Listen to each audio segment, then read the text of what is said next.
আমাদের আজকের ইস্যুটা খুব সোজাসাপটা প্রথমেই আপনাদের বলে দিই।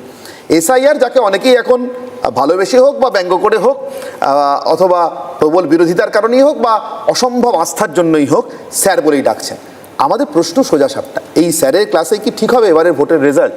কে পাস কে ফেল? আমার পরবর্তী বক্তা শতরূপ ঘোষের কাছ থেকে শুনবো।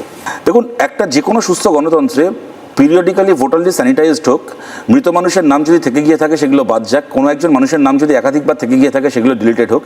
এইটা যে কোনো একটা সুস্থ গণতন্ত্রের জন্য একটা অত্যন্ত জরুরি, একটা অত্যন্ত প্রয়োজনীয় পদক্ষেপ। এইখানে কারোর কোনো সমস্যা ছিল না, অন্ততপক্ষে আমাদের তো নয়। আমরা বামপন্থীরা বহুদিন ধরে পশ্চিমবাংলায় বলে আসছি যে আমাদের ভোটার লিস্টে অসংখ্য মৃত মানুষের নাম, স্থানান্তরিত মানুষের নাম থেকে যাচ্ছে। দ্বিজেন বন্দ্যোপাধ্যায় এখানে ভোট দিয়ে যান এসে মারা যাওয়ার পরে, সুতরাং এই নামগুলোকে বাদ দিতে হবে। কিন্তু মুশকিলটা হচ্ছে আমাদের এই উদ্দেশ্যকে একটু ভরসা করতে সুবিধা হতো যদি না যেদিন পশ্চিমবাংলা এসআইআর ঘোষিত হচ্ছে সেই দিন থেকে শুভেন্দু অধিকারী একেবারে ধর্ম ধরে টার্গেট না সেট করে দিতেন যে 1,20,00,000 মুসলমান রোহিঙ্গাকে দেশ থেকে তাড়ানো হবে।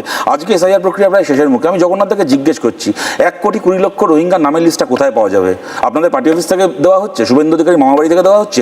কোথায় গেলে 1,20,00,000 মুসলমানের নামটা পাবো? কার্যক্ষেত্রে আমরা কি দেখলাম, বাস্তবে কি দেখলাম? ওরা বাড়ি থেকে পড়াশোনা করে গেছিল মুসলমান, পরীক্ষায় চলে এসছে মতুয়া। 58 লক্ষ নাম ডিলিটেড হলো, তার মধ্যে 40 লক্ষ নাম হিন্দুদের নাম, মূলত মতুয়া উদ্বাস্তু মানুষের নাম। তখন কি শুরু হলো? নতুন একটা যে লজিক্যাল ডিসক্রিপেন্সি, কোথাও লজিক মিলছে না, তাকে ডেকে পাঠানো। এবং এই যে প্রক্রিয়াটা 1 মাসের ওপর ধরে চললো, আমি আপনাদেরকে এখানে বলছি কতগুলো কথা। দেখুন, আজকে যাদের ক্ষমতা আছে, তারা ক্ষমতায় যাদের আছে, তারা যদি এখন পার্লামেন্টে আইন আনে যে সূর্য পশ্চিম দিকে ওঠে, সংখ্যার জোরে সেই আইনও পাস হয়ে যাবে। কিন্তু গণতন্ত্রে কিছু তো একটা জবাব দেওয়ার একটা দায় থাকতে হবে। আমি একজন নাগরিকের জায়গা থেকে প্রশ্নগুলো করছি।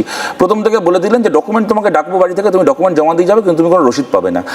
বিরোধীরা যখন প্রশ্ন করলো, হেলায় অবজ্ঞার সঙ্গে প্রশ্নটাকে উড়িয়ে দেওয়া হলো সংখ্যার জোরে। আমি বলছি কেউ ইচ্ছে করে হয়তো এটা করবে না, কিন্তু কোনো একটা বুথে হতেই পারে একজন বিএলও, তিনি 150, 200, 300 মানুষের ডকুমেন্ট নিচ্ছেন, দুটো ডকুমেন্ট মিসপ্লেসড হয়ে গেল, হারিয়ে গেল, আমাদেরই তো কত সময় হয়। তো আমার কাছে তাহলে কি প্রমাণটা থাকবে এইটা দেখানোর যে আমি আমার কাছ থেকে যে ডকুমেন্টগুলো চেয়েছিলেন ওগুলো আমি আপনাকে জমাটা দিয়েছিলাম? সুপ্রিম কোর্ট বললো, তারপর ওরা ডকুমেন্ট দেওয়া শুরু করতে বাধ্য হলো। কিন্তু তার আগের দিন পর্যন্ত যারা হিয়ারিংয়ে গেছিলেন, ডকুমেন্ট দিয়েছেন, তারা হাতে কোনো রসিদ পাননি। যেদিন তালিকাটা বেরোক, ফাইনালি 21 তারিখ বেরোক, 25 তারিখ বেরোক, যেদিন তালিকাটা বেরোক, যদি দেখা যায় যে কোনো মানুষের মানে ডকুমেন্ট হারিয়ে গেছিল বলে তার নামটা ডিলিটেড হয়ে গেছে, আজকে আপনি বলুন তো সেই মানুষটা কী দিয়ে নিজের সত্য বা নিজের জায়গাটাকে প্রমাণ করবেন? মানে প্রক্রিয়া চলছে, বলে দিল অ্যাডমিট কার্ড নেওয়া হবে না, মানে প্রায় প্রক্রিয়া শেষ হওয়ার কিছুদিন আগে ওই সুপ্রিম কোর্টের নির্দেশে অ্যাডমিট কার্ড নিতে ওরা বাধ্য হলো। তাহলে আপনি বলুন, তার আগে পর্যন্ত যে মানুষগুলো হিয়ারিংয়ে গেছিলেন তাদের কাছে মাধ্যমিকের অ্যাডমিট কার্ড ছিল, যদি সেই ডকুমেন্ট তারা দেওয়ার সুযোগ পেতেন তাহলে নির্দ্বিধায় তাদের নামটা উঠে যেত। কিন্তু তাদের কাছ থেকে ডকুমেন্টটা নেওয়া হলো না। তারা কি অপরাধটা করলো? আজকে যদি সেই ডকুমেন্টটা না দিতে পারার কারণে যদি যার যার নামটা ডিলিটেড হবে, তার দায়িত্বটা কে দেবে? একই কথা হচ্ছে পার্মানেন্ট রেসিডেন্সিয়াল সার্টিফিকেট। যেদিন ভাবতে পারেন হিয়ারিংয়ে শেষ হচ্ছে, যেদিন তার আগের দিন ঘোষণা করলো যে পার্মানেন্ট রেসিডেন্সিয়াল সার্টিফিকেট আমরা নেব, তাহলে একদিন পর্যন্ত যাদের কাছে সেই সার্টিফিকেট ছিল, তারা নিয়ে গেছিল, আপনারা জমা নিলেন না, তাদের যদি আজকে কারোর নাম ডিলিটেড হয়ে যায় তাহলে দায়িত্বটা কি, কার অপরাধ তার? সবচেয়ে বড় কথা হচ্ছে বিহারে যখন এসআইআর হচ্ছিল, বাংলাতে সেই সময় করতে পারতো। একদম তারিখ ধরে ধরে বাংলায় এমন সময় এসআইআরটা করা হলো, বা কেরালার ক্ষেত্রেও এটা সত্যি, তামিলনাড়ুর ক্ষেত্রেও সত্যি, যেদিন ফাইনাল লিস্টটা বেরোবে তার 3-4 দিনের মধ্যে ভোট ঘোষণা হয়ে যাবে। অর্থাৎ আমি বলছি 100টা মানুষের নাম ডিলিটেড হলো, ধরুন আমি তর্কের খাতিরে ধরে নিলাম 98 জনের মানুষের নাম সঠিক কারণে ডিলিটেড হয়েছে। যদি 2 জন মানুষের নামও অন্যায়ভাবে ডিলিটেড হয়ে গিয়ে থাকে, তারা অ্যাপিল করার সময়টুকু আর পাবেন না। তারা পরবর্তীকালে তাদের নাম উঠবে, পরে আবার ভোট দেবেন, সেটা পরের কথা, কিন্তু এইবার বিধানসভা ভোটটা তারা দিতে পারবেন না। কেন? তারা কি এটা ডিজার্ভ করেন? কার অপরাধ এটা? কার ভুল এটা? কেন বিহারের ক্ষেত্রে আমরা দেখিনি, ওরা এসআইআর করার সময় ওরা বললো যে আমরা আধার কার্ড নেব না, পরে সুপ্রিম কোর্টের নির্দেশে আধার কার্ডটা বললো এবার যারা অ্যাপিল করবে আমরা নিতে বাধ্য। মাঝখান থেকে কি হলো, এই ভোটটা সেই মানুষগুলো আর ভোটটা দিতে পারলেন না। এখন তারা আধার কার্ড দিয়ে আবার অ্যাপিল করবেন, তাদের প্রত্যেকের নাম উঠে যাবে, কিন্তু মাঝের যে একটা বিধানসভা ভোটে তারা ভোটটা দিতে পারলেন না, তার জন্য আজকে কে দায়ী? আর আমার সব শেষে আমার একটা কথা হচ্ছে, দেখুন এই যে ফর্ম 7 নামক একটা আজগুবি জিনিস আবিষ্কার করলো, আমার মনে হলো অনির্বাণদার নামটা আমার লিস্ট থেকে কাটাতে হবে।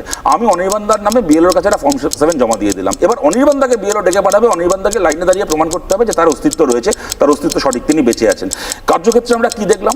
শুরুতেই যেটা বলেছিলাম, মুসলমান মানুষের নাম বাদ দেওয়ার থেকে 4 গুণ বেশি হিন্দু মানুষের নাম বাদ গেল। এটা দেখার পরে একেবারে মুসলিম এলাকাগুলোতে, মুসলিম বুথগুলোতে টার্গেট করে একবারে ভোটার লিস্ট ধরে ধরে বিজেপির লোকেরা 1, 2, 3, 4 করে ফর্ম 7 জমা দিল সংখ্যালঘু মানুষের। 700-800 ভোটার, 500 জন 550 জনের বিরুদ্ধে ফর্ম 7 জমা দেওয়া। আর এমন এক অদ্ভুত নিয়ম, যে বিএলও তার 2 সপ্তাহ আগে নিজে গিয়ে সেই মানুষটার কাছে তার হচ্ছে ওই এসআইআর এর ফর্ম দিয়ে এসছে, এনুমারেশন ফর্ম দিয়ে এসছে, তার 3 দিন 4 দিন পরে গিয়ে সেই ফর্মটা ফেরত নিয়ে এসছে, তার কাছে এখন ফর্ম জমা পড়ে গেল যে এই লোকটা আসলে 5 বছর আগে মারা গেছে, নিজে 3 দিন আগে গিয়ে ফর্ম দিয়ে এসছে, ফর্ম ফেরত নিয়ে এসছে, সে আবার তাকে এখন আবার হিয়ারিং এ ডেকে পাঠাচ্ছে। এবার আমাকে একটা কথা বলুন, আমি আমার কথাকে শেষ করছি এইটা বলে, এসআইআর প্রক্রিয়া চলেছে, পশ্চিমবঙ্গ সরকার অসংখ্য জায়গায় অসহযোগিতা করেছে, আমরা সবাই জানি। এমত অবস্থায় জাল ফর্ম 7 জমা দিয়ে এক একটা বুথ পিছু 300-400 লোককে যে অহেতুক এসআইআর এর লাইনে দাঁড়টা করানো হলো, যারা যারা এই মিথ্যে অভিযোগটা করলো তাদের বিরুদ্ধে কেন এফআইআর করা হবে না, কেন তাদেরকে ইলেকশন কমিশন গ্রেপ্তার করবে না? একটা জরুরি প্রক্রিয়াকে একটা পলিটিক্যাল এক্সারসাইজে যারা পরিণত করলো তাদের বিরুদ্ধে কিন্তু বাংলার মানুষ রায় দেবেন, এটা বাংলার মানুষের কাছে আমরা আবেদন করছি। একটা জিনিস একটু স্মরণ করিয়ে দেওয়া বোধহয় ভালো, নির্মাণদা তোমার ক্ষেত্রে ভীষণই রেলিভেন্ট। তুমি তখন রীতিমতো পুরোদমে বোধহয় রিপোর্টারি করছো, সেই সময়কার কথা থেকেই শুরু করি। ভারতের ইলেকশন কমিশনার, ভারতের, তিনি যদি স্বচ্ছভাবে ভোট পরিচালনা করতে চেয়ে থাকেন তাহলে তার সুনাম করেছেন এমন শাসক কিন্তু এদেশে বিরল। সেটা জ্যোতি বসু থেকে নরেন্দ্র মোদী পর্যন্ত হয়ে আজকের মমতা বন্দ্যোপাধ্যায়ের বিরুদ্ধে যাদের বক্তব্য তিনি ভ্যানিশ কুমার বলছেন বলে, সেই ট্র্যাডিশন কিন্তু সমানে চলিতেছে। মনে আছে প্রয়াত প্রাক্তন মুখ্য নির্বাচন কমিশনার টিএন সেশনকে কি বলেছিলেন মুখ্যমন্ত্রী জ্যোতি বসু? ভোট দানে সচিত্র পরিচয়পত্র চালু করা এবং ভোট চাইতে গিয়ে টাকা ছড়ানোর মতো দুর্নীতি রুখতে অনড় ছিলেন তিরুনেল্লাই নারায়ণ আইয়ার সেশন। তৎকালীন মুখ্যমন্ত্রী জ্যোতি বসু তাকে মেগালোম্যানিয়াক আখ্যা দিয়েছিলেন, অভিধানে যাকে বলে পাগল। বিরোধী একাধিক দল তো সেশন বনাম নেশন এমন ভাষ্য প্রচার করেছিল বিস্তর। শতরূপ ঘোষকেই বলতে হবে। আমি জানি না, শতরূপকে জিজ্ঞেস করার আমার অনেক কিছুই আছে, হয়তো পরবর্তীকালে করব, কিন্তু একটা যেটা বলা হয় জনবিরোধী একটা নীতি বা একটা অ্যাটেম্প্ট, তো সেখানে সরব হওয়ার ক্ষেত্রে সিপিএম কি আরও একটুখানি কি বলা যায়, আরেকটুখানি প্রোঅ্যাক্টিভ, বাংলাটা উৎসাহিত হতে পারতো? আরেকটু কি সিপিএমকে রাস্তায়, আরেকটু গ্রামে গ্রামে প্রচার, আরেকটু সোশ্যাল মিডিয়া তো অবশ্যই একটা হাতিয়ার, আরও একটু আমরা দেখতে চেয়েছিলাম। আমরা আমাদের প্রোঅ্যাক্টিভ হওয়াটা বা আমাদের উৎসাহী হওয়াটা আরেকটু প্রচার করতে সুবিধা হতো যদি এসআইআর এর বিরুদ্ধে করা সত্যিকারের মুস্তারি বানুর বদলে আপনারা মমতা বন্দ্যোপাধ্যায়কে না দেখাতেন। যাই হোক, আমি বলি এক কথা প্রথমে, আপনারা এই টিএন সেশনকে নিয়ে একটা দীর্ঘ প্যাকেজ দেখালেন, প্রায় ভগৎ সিংয়ের পর্যায়ে তুলে নিয়ে গিয়ে, এবং জ্যোতিবাবু ওনাকে মেগালোম্যানিয়াক বলেছিলেন, কোট করালেন। এটা মিডিয়া মাঝে মধ্যেই করে থাকে। যেটা আপনারা বলতে ভুলে যান তা হচ্ছে টিএন সেশন পাঞ্জাবে ভোট শুরু হওয়ার 2 ঘন্টা আগে ভোট বাতিল করে দিয়েছিলেন। টিএন সেশন সেই সময় কংগ্রেসের গভর্নমেন্ট ছিল, তারা আমাদের বিরোধী, সেই সময় প্রধানমন্ত্রীকে পরামর্শ দিয়েছিলেন যে আপনার 2জন ক্যাবিনেটের মিনিস্টারকে ড্রপ, একজন সীতারাম কেসরি, একজনের নামটা আমার মনে পড়ছে না, যেটা কিনা ইলেকশন কমিশনের অধিকারের মধ্যে পড়ে না। এবং জ্যোতিবাবু টিএন সেশনকে নিয়ে বলেছিলেন, খালি তাই নয়, সুপ্রিম কোর্ট সেই সময় একাধিকবার টিএন সেশনকে বলেছিলেন যে ইউ আর ওভারস্টেপিং, আপনি আপনার এখতিয়ারের বাইরে পা দিচ্ছেন। যখন টিএন সেশনকে ভগৎ সিং বানাবেন, দয়া করে এই দিকগুলোকে একটুখানি বলবেন।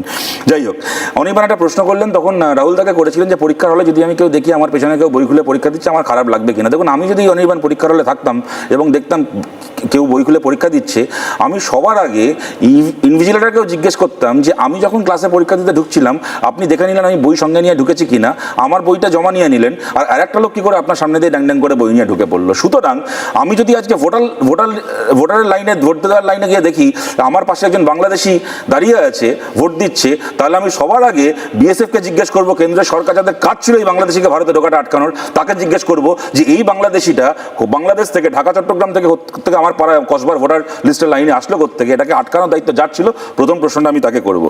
তারপরের কথা আমি এখানে বলছি যে দেখুন, এখানে বারবার আলোচিত হচ্ছে, জগন্নাথদা বললেন, দেখুন না, প্রথমে শুনেছিলাম যে ড্রাফট বেরোনোর পরে মতুয়ার সংখ্যা, কী বলে, রোহিঙ্গা মুসলমানের সংখ্যা জানতে পারবো, এখন উনি বললেন 28 তারিখ জানতে পারবো। দেখুন ভাই, সোজা কথা বলছি, জগন্নাথদা বললেন না যে মানুষ হাসি মুখে জমা দিচ্ছেন, হাসি মুখে কেউ জমা দিচ্ছে না দাদা, লোকে অত্যন্ত বিরক্তির সঙ্গেই যাচ্ছে। কিন্তু এখন কেন্দ্রের সরকার, ইলেকশন কমিশন, তারা যেটা করেছে আমি সেটা মানতে বাধ্য। আমি হাসি, আমি কাঁদি, আমি ডিগবাজি খাই, আমি এটা করতে বাধ্য।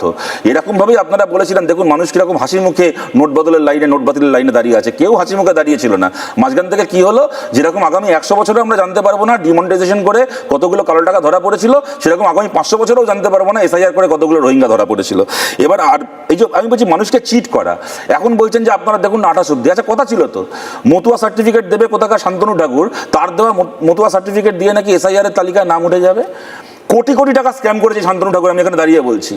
জায়গায় জায়গায় বনগা, গাইঘাটা, রানাঘাট থেকে সাব ডিভিশনে ওই মতুয়া ক্যাম্প করে, ওই খাটিয়া টাঙিয়ে আর ওই গেরুয়া ক্যাম্প বানিয়ে লোকের থেকে 1000 টাকা, 1500 টাকা, 1200 টাকা করে নিয়ে মতুয়া সার্টিফিকেট নিয়ে কোটি কোটি টাকা তুলেছে। তারপরে সুপ্রিম কোর্ট ওর ওই মতুয়া সার্টিফিকেটকে ছেঁড়া ন্যাকড়ার মতো করে ডাস্টবিনে ফেলে দিয়ে বলেছে মতুয়া সার্টিফিকেট দিয়ে কোনো এসআইআর এর তালিকায় নাম তোলা যাবে না, নাগরিকত্ব কনফার্ম হবে, তারপরে তোমার এসআইআর এর তালিকায় নাম উঠবে।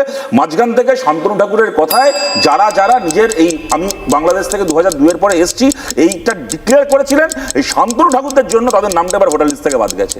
এটা চিট করেছে বিজেপি, চিট করেছে কাদের সঙ্গে? বিজেপিকে ভোট দিয়েছেন গত 3-4টে ভোটে যে মানুষরা, তাদের সঙ্গে এই প্রতারণাটা বিজেপি করেছেন। এবং দেখুন এই যে লজিক্যাল ডিসক্রিপেন্সি বলে 350 জন যদি কারোর হচ্ছে তার লিঙ্কেজ করে থাকে, কোনো বাবার 350 সন্তান, 100 বার তাকে ডাকা উচিত। কিন্তু জগন্নাথ দা, ইলেকশন কমিশন যে আইনটা বানিয়েছেন, কারুর বাবা 350 জন সন্তান থাকলে তাকে ডাকা হবে এমন তো আইনটা করেননি। এখানে লজিক্যাল ডিসক্রিপেন্সির ক্ষেত্রে নিয়মটা করেছেন 5-এর বেশি, 6 বা তার বেশি, মানে 5 পর্যন্ত ঠিক আছে, 6 সন্তান যার থাকবে, যদি দেখি যে কারোর বাবার 6 জন সন্তান, তাহলে একই বাবা মার, তাহলে তাদের প্রত্যেকজন সন্তানকে লজিক্যাল ডিসক্রিপেন্সি হিসেবে ডাকা হবে এবং তাদেরকে তাদের ডকুমেন্ট জমা দিতে হবে। গুজরাটেও তো এসআইআর চলছে এই সময়ে। নরেন্দ্র মোদীর বাবার 6 সন্তান, মোদীকে ডাকা হয়েছে লজিক্যাল ডিসক্রিপেন্সি বলে? ভারত কি আমার জন্য একটা আইন না মোদীর জন্য একটা আইন আছে? নরেন্দ্র মোদীরা 6 সন্তান, যোগী আদিত্যনাথরা 7 সন্তান। ইউপিতে তো হয়ে গেল এসআইআর, আদিত্যনাথকে ডাকা হয়েছিল, অজয় সিং বিশকে ডাকা হয়েছিল, তোমার বাবার নামে 6 জনের লিঙ্কেজ আছে, লাইনে দাঁড়িয়ে প্রমাণ করো। দেখুন এইগুলো আমরা সবাই জানি, এগুলো কেন করা হয়েছে, কি করা হয়েছে। আমি যেটা দিয়ে শুরু করেছিলাম এর আগের বার, এইটা বলেই শেষ করছি। দেখুন ইলেকশন কমিশনের বা এসআইআর নিয়ে যখন বিহারে যখন এসআইআর চলছিল, ইলেকশন কমিশনের বিরুদ্ধে মামলা হয়েছিল, বিরোধীরা গেছিলেন, সুপ্রিম কোর্ট কিন্তু ইলেকশন কমিশনের উপর ভরসা করেছিল। তারপরে সেই সুপ্রিম কোর্টকে যে এতবার স্টেপিং করতে হলো পরবর্তীকালে, ইলেকশন কমিশনকে এতগুলো নির্দেশ দিতে হলো, এর থেকে কিন্তু এইটা প্রমাণিত হচ্ছে যে ইলেকশন কমিশনের মতো একটা বডি, তার প্রতি এমনকি সুপ্রিম কোর্ট যে ভরসাটা নষ্ট করেছিল, ইলেকশন কমিশন সেই ভরসার যোগ্য ভূমিকা পালন করেনি, যে কারণে পরবর্তীকালে সুপ্রিম কোর্টকেই আবার স্টেপিং করে বিভিন্ন নির্দেশ দিতে হয়েছে। এই যে ইলেকশন কমিশনের পলিটিক্যালি কম্প্রোমাইজড হয়ে যাওয়া, দেখুন আজ বাদে কাল মোদিও থাকবে না, রাহুল গান্ধীও থাকবে না, কেউ থাকবে না, কিন্তু এই ইলেকশন কমিশনের এই কম্প্রোমাইজড হয়ে যাওয়াটা ভারতের গণতন্ত্রকে কতটা উপকৃত করলো আপনারা খোলা মনে বিচার করুন। সদর একটু দাঁড়াবেন প্লিজ। আপনি মোস্তারিবানুর কথা বলছিলেন, ঠিক কথাই, মোস্তারিবানুর করা মামলা মুখ্যমন্ত্রী সওয়াল করতে গিয়েছেন, ন্যাচারালি আপনারা সেটা বলেছেন। মুখ্যমন্ত্রী, আমি অনেক বক্তব্যই শুনেছি আপনাদের মুখ থেকে, ছবি তুলতে গিয়েছেন ইত্যাদি ইত্যাদি, রাজনৈতিক বিরোধিতা বা বক্তব্যের জায়গা থেকে। কিন্তু আমার প্রশ্ন সেগুলো নিয়ে নয়, আমার প্রশ্ন আপনাদেরই প্রাক্তন মুখ্যমন্ত্রী মানিক সরকার, ত্রিপুরার মুখ্যমন্ত্রী, তিনিও কিন্তু মমতা বন্দ্যোপাধ্যায়ের এই যাওয়াটাকে ভালো চোখেই দেখেছেন। কতটা ভালো চোখে দেখেছেন? আমি একবার শোনাই আপনাকে মানিক সরকারের বক্তব্য। বাংলার মুখ্যমন্ত্রী তিনি সুপ্রিম কোর্টে গিয়ে দাঁড়িয়ে কথা বলেছেন, ভালোই তো, তিনি গেছেন, মূল সমস্যাগুলো 6-7টা পয়েন্টে তিনি তুলে ধরেছেন। শ্রীমতী ব্যানার্জি দেরি করে ফেলেছেন, আরো আগে তার যাওয়া উচিত ছিল, কিন্তু দেরি হলেও প্রতিবাদটা যেটা করার চেষ্টা করেছেন, কোর্টে যেভাবে গেছেন, সেটাকে আমি খাটো করে দেখতে চাইছি না। কার্যকরী উদ্যোগ নিয়েছেন, দেখা যাক ভবিষ্যতে কি। হ্যাঁ দেখুন, এটা সুপ্রিম কোর্ট ওয়েলকাম করেছে, যে কারণে কোথায় কোনো একটা উত্তরপ্রদেশের কোনো একটা সংগঠন তার বিরুদ্ধে মামলা করেছিল, সুপ্রিম কোর্ট প্রথম দিন ডিসমিস করে দিয়েছে। যে একজন মুখ্যমন্ত্রী তিনি যদি এসে থাকেন সুপ্রিম কোর্টে, সেটা আইনের ব্যবস্থার প্রতি তার ভরসাকে প্রমাণিত করছে। কিন্তু কথাটা, আমাদের প্রশ্নটা হচ্ছে এই জায়গাতেই ছিল যে অতএব সিপিআইএম এর উদ্যোগটা এখানে কম বা বেশি হয়ে যায় না। মুস্তারিবানু মামলাটা করেছিলেন, এখন তিনি যেহেতু কোনো রাজ্যের মুখ্যমন্ত্রী নন, মুর্শিদাবাদে বসবাসকারী একজন অত্যন্ত সাধারণ একজন সংখ্যালঘু পরিবারের একজন শ্রমজীবী মহিলা, একজন শ্রমজীবী গরিব মুসলমান মহিলা, তার করা মামলা, তিনি এই প্রিভিলেজটা পেলেন না, তিনি মিডিয়ার লাইমলাইটটা পেলেন না, পেলেন মমতা বন্দ্যোপাধ্যায় মুখ্যমন্ত্রী বলে। উনি ভালো কথা, উনি গেছেন, আমাদের সেখানে কিছু বলার নেই। তবে মমতা বন্দ্যোপাধ্যায় কেন আমার প্রিয় নেত্রী, কেন মমতা বন্দ্যোপাধ্যায়ের দুটো অবতার আছে। এক হচ্ছে ভোটের আগে উনি বলেন যে আমি থাকতে আপনাদের কারোর নাম আমি ভোটার লিস্ট থেকে কাটতে পারবো না, আমি থাকতে আপনাদের ভোট দেওয়ার অধিকার কেউ কেড়ে নিতে পারবে না। আর ভোটের দিন সকালবেলা ওনার দলের ছেলেরাই বলে আপনার ভোট হয়ে গেছে, বাড়ি চলে যান। একটু দাঁড়াবেন, আপনি শ্রমজীবী গরিব মুসলমান মহিলার কথা বলেছেন। আমি শ্রমজীবী তো বটেই, গরিব হয়তো নন, কিন্তু অত্যন্ত মেধাবী, প্রেসিডেন্সি কলেজে পড়াশোনা করতেন, তারপরে পার্টির কথা এক কথা সব ছেড়ে ছুড়ে দিয়ে একসময় শাসনে চলে গেছিলেন। এখন তিনি শাসনের শাসক ছিলেন কিনা এই নিয়ে নানা বিতর্ক আছে। ইদানিংকালে মজিদ মাস্টার সিপিএম এর সঙ্গে নেই, পার্টি মেম্বারশিপ রিনিউয়াল করেননি, কিন্তু সম্প্রতি এই পর্বে অর্থাৎ এসআইআর পর্বে মজিদ মাস্টারের কাছেও আমরা গিয়েছিলাম, জিজ্ঞাসা করেছিলাম যে বাংলায় এসআইআর যেভাবে চলছে তিনি কিভাবে দেখছেন। আমাদের কিন্তু প্রশ্ন এটুকুই ছিল, মজিদ মাস্টারের উত্তরটা কি একবার আপনাদের শোনাই। শুধু হেনস্থা আমাদের হয়নি, গোটা পশ্চিম বাংলাতে হয়েছে, এবং এটা তো খুবই একটা যাচ্ছে তাই ব্যাপার। মমতা ব্যানার্জি এর বিরুদ্ধে প্রতিবাদ করেছেন এবং সেটা তো সবাই সব জায়গায় প্রশংসিত হয়েছে। এই বিজেপিকে ঠেকাবার জন্য পশ্চিমবাংলায় আর যে দলগুলো আছে তার মধ্যে একমাত্র তৃণমূল ছাড়া আমার চোখে এক্ষুনি কাউকে পড়ছে না। মজিদ মাস্টার বলছেন যে এখন তৃণমূল খুব ভালো হয়ে গেছে, মানে তৃণমূল ছাড়া কেউ কোনো ভালো কাজ করছে না।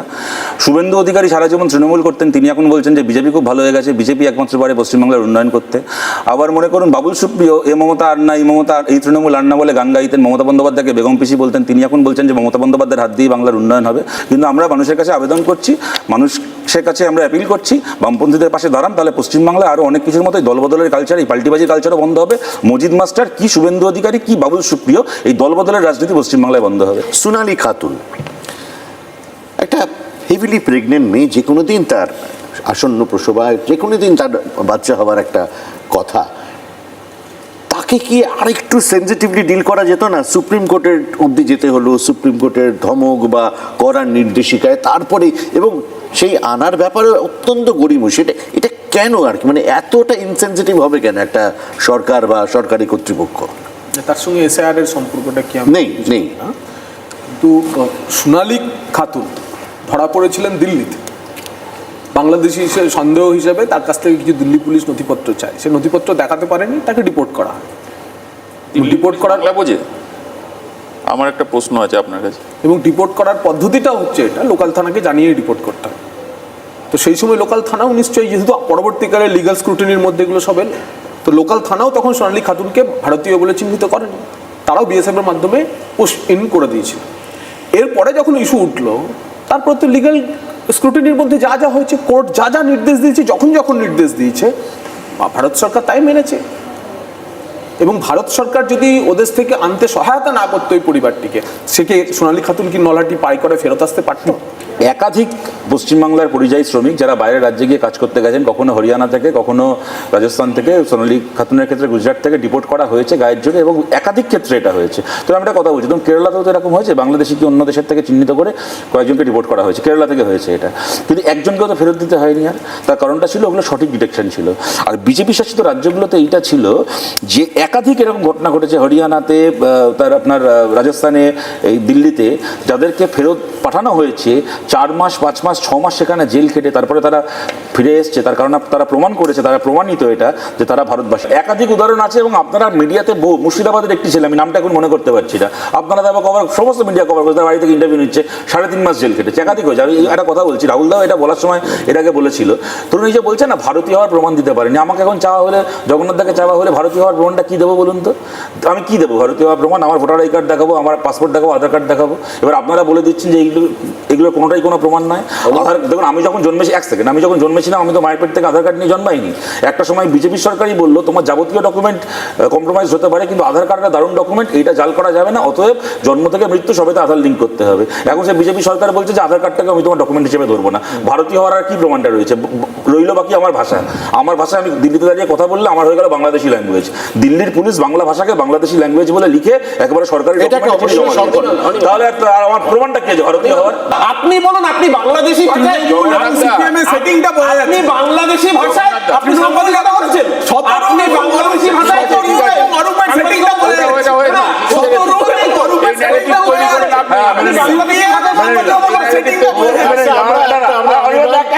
আমরা একটা শো আলাদা করে করব, সেটিং তত্ত্ব মেনে নিলাম।